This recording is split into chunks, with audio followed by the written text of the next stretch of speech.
Diddy's sentence has now been reduced. After more than a year of trial, which revealed that Diddy had abused multiple women, he is now set to be released early. 50 Cent is furious over this development. According to sources close to the situation, 50 Cent is willing to do whatever it takes to make sure Diddy does not get out.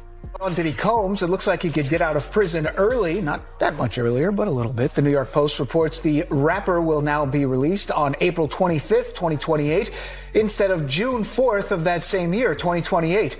The early release reportedly comes after he went into a rehab program in November. Diddy has been in prison since his September 2024 arrest. In July 2025, he was convicted on 2 counts of transportation to engage in prostitution. He is appealing that ruling. At this point, everyone is wondering why Diddy was allowed to be released early. The official statement says that Diddy is being released early because of his good behavior. But we should not forget that Diddy was caught violating prison guidelines less than 6 months into his sentence. If anything, Diddy's sentence should have been increased. Back in November of last year, prison officials caught Diddy drinking and smuggling alcohol into his cell, allegedly celebrating something. This offense meant that Diddy was not eligible for the early release program. But now we are seeing the complete opposite happen. Toilet wine, on the other hand, is a fermented combo of Fanta, sugar, and apples. And though there are many variations, they are all alcoholic, which is the point, and all strictly off limits in lockup. But TMZ is reporting that Diddy has been caught with the stuff, this week in fact. He did have a birthday on Tuesday and was going to be moved to a new unit apparently as punishment, but the officials changed their minds according to the report. But that still leaves the question of Diddy's alleged newfound sobriety, which he made such a big point of emphasizing when he was sentenced, and whether this will have any impact. The only reason Diddy wanted to go to the Fort Dix prison facility was because he was interested in their drug program. This program allows inmates to be released early if they show good behavior and give up drugs. Diddy did neither of these. He was caught making illegal phone calls to some of his victims and smuggling alcohol into his cell. The real reason Diddy was released is actually completely different. Once you hear it, all the dots will start to connect. But what a lot of people don't know, and why it is serious in prison, it could blow up. So if you don't know what you're doing and you don't let it breathe, as they say, it could actually be like a bomb. So it actually can blow up and everything will spray everywhere. But it can get you drunk, and it could also land you in the hole. So, I mean, I don't know as far as them saying he's going to move him out of the unit. I know it's a very serious ticket. I know he could lose his phone, he could lose commissary, and he could lose visits, and also maybe go to the shoot for up to 30 days or maybe more. So, I mean, that's all serious stuff. I keep wondering about the sentence. Do you not think it's possible, especially since he campaigned, in his sentencing, that he was getting sober? He'd been working, on a sobriety at the MDC. And now he's at Fort Dix. And if this is true, if the report's true, might they say, well, screw it. You're not getting your 15% off your federal sentence. Right, so it don't work like that, but every ticket in the feds, if it's a certain degree ticket, you will lose some good time. We call it good time. In New York State and federal prison is two different. You could actually lose your good time in New York State or any state prison and get your good time back. The feds, once you lose it, you can't get it back. So if he does lose 20 days, 40 days for this, he cannot get it back. Or whatever they recommend for him to lose, because they will recommend days to be lost on this. So, we know that Diddy is not being released for good behavior or for giving up drinking. All of that was just a ruse. Suge Knight predicted this more than a year ago. Before Diddy was even sentenced, Suge said that Diddy would never spend more than a year in jail. Even if his sentence was longer, he would still be allowed to leave early. The real reason for this special treatment is that Diddy was an FBI informant, and he knew from the start that he would be released sooner or later. How does it go on for so long? When we were on the street, we didn't get a day's rest. I mean, the government was all over us. The FBI is all over us. They got investigations on us. They got informants. They got surveillance equipment. He was not cutting you off, but he was an informant for years. Was he really? Yeah. That's why when people was like, oh, he's going to run, oh, he's not. It's the reason why these type of people get caught up. They always been telling they bigger than the law because they part of the law, And as you know, all these people get tired of their rats sooner or later. Diddy is an FBI informant. He's been one a long time. So I don't believe that he's going to go to prison. And if he do, it'll be for something very, very small. It wouldn't be nothing what the people think. I don't think he's going to go nowhere long. And at the same time, you got to look at it.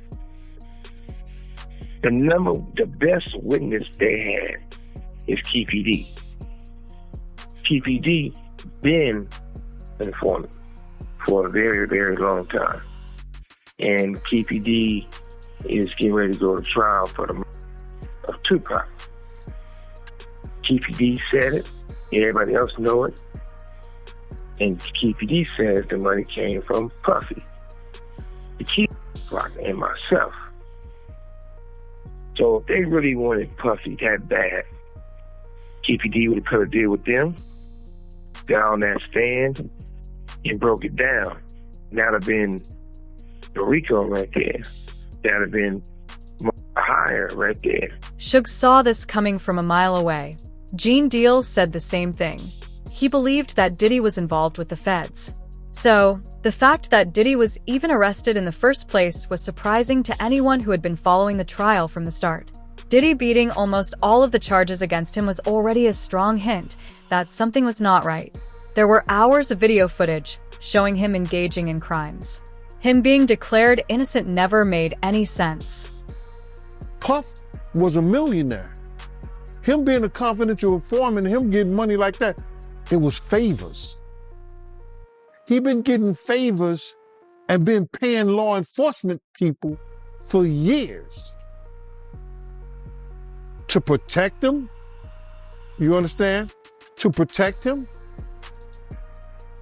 We had a lot of people on the payroll when we was doing security. Everybody had, somebody might have this first 10 hours, that 10 hours, or whatever. He was paying law enforcement. He had a budget for law enforcement. Now, if something goes wrong, those people got friends in certain places. Then plus he tells his handler, yo, can you make this go away for me? I'll give you this and that. Now, that could be a lot of speculations or whatever like that. But why would you have or be working for an FBI agent if you're not an informant? Why? So when you got that kind of money, you could hire people to make a lot of things go away for you. Diddy's status as a confidential informant is said to be the reason he is being allowed to walk free, despite there being multiple active investigations against him. The one person who is doing everything possible to make sure Diddy does not get away is 50 Cent. Allegedly, Diddy might even involve Trump to clear himself from all federal crimes and investigations. 50 Cent has also announced that he will speak to Trump to try and stop this. 50 Cent don't give a damn. He don't give a damn. He literally is saying he's going to reach out to Trump to remind Trump of the things that P. Diddy has said about him for the sole express purposes of making sure that Trump doesn't pardon Diddy in the event that Diddy gets convicted of trafficking and racketeering. That's what 50 Cent is sworn to do. And I got to admit to you, that's wild. Damn, you know you got an enemy there when the man want to go out of his way to contact the president, and clearly he has some kind of inroads where he can get to President Trump so President Trump can hear him. He's basically saying, yo, brother need to go down. Brother need to go down and stay down. That's what he's saying. So if Diddy didn't have enough problems, having 50 Cent on your ass is a problem. That's a problem. That's the only thing I can peel from it at this moment in time. I would love for 50 Cent to tell us what exactly is his disgust with. This is not the first time 50 Cent has reached out to the government to try to block Diddy's release. Last year, after Diddy's lawyers submitted an application for bail, 50 Cent sent a letter to the judge asking him not to let Diddy out. 50 Cent posted a letter. Oh boy. He said, "Dear Judge, I have an ongoing dispute with Puffy for over 20 years. He is very dangerous. Multiple times I fear for my life. I think you should consider the safety of the general public, Your Honor, before unleashing him upon them. There hasn't been enough time for him to reform or make any adjustments, despite him trying to teach a class there. Diddy's only going to return to hiring more male workers and keeping most of the baby oil away from the general public. And babies need it. My Netflix doc on his scandalous subject is coming soon." 50 played too much. 50 Cent is one of the main reasons Diddy's case received so much attention, and his documentary also pushed for Diddy to be held accountable for his past actions. After 50 Cent's documentary Sean Diddy Combs The Reckoning aired on Netflix and claimed to show his connection to Tupac's murder, Tupac's family hired a lawyer to investigate the allegations. Court TV has just confirmed that the family of Tupac Shakur is investigating a potential link between the murder of Tupac and Sean Diddy Combs. This coming from attorney Alex Spiro, who represents Tupac's family. Now, this investigation had been previously reported by unnamed sources, but earlier today, Spiro confirmed to our Court TV team that he and a team of investigators has been hired. Sean Combs allegedly had business dealings with Dwayne "Keefe D. Davis, who will go on trial next March for the murder of Tupac. This was back in 1996. Some have speculated that Diddy ordered Tupac's death. That, of course, is just a theory at this point, and we are monitoring the developments in both the Tupac trial and the federal indictment of Sean Diddy Combs. So a lot of information to come on. Police officers connected to the investigation into Tupac's case also hinted at the possibility of new criminal charges. 50 Cent managed to get people close to Diddy to speak about their experiences regarding the shooting. This was something the police had struggled with ever since the incident took place. These people trusted 50 Cent and were willing to talk to him. Let me ask you this. I get it. When you have a case that's 5 years old, it's hard to get overwhelming evidence that meets the burden of proof beyond a reasonable doubt. When you have cases this old, no matter what Fiddy has found out and put in this documentary, do you see it at all ever possible that Diddy could be involved in a murder trial when it comes to Biggie and Tupac? It could be possible, yes. However, like I said, they need a lot of corroboration to make that stick, because it's really alleged right now as to his involvement. It's not anything that's substantial or concrete that he was involved. It's personally from people talking about it and saying this is what happened. You need some more information to come forward to prove that. Around the same time, Keefe D., the prime suspect in the murder of Tupac, also submitted a statement regarding Diddy's involvement in the crime, claiming that Diddy was the one who ordered the hit.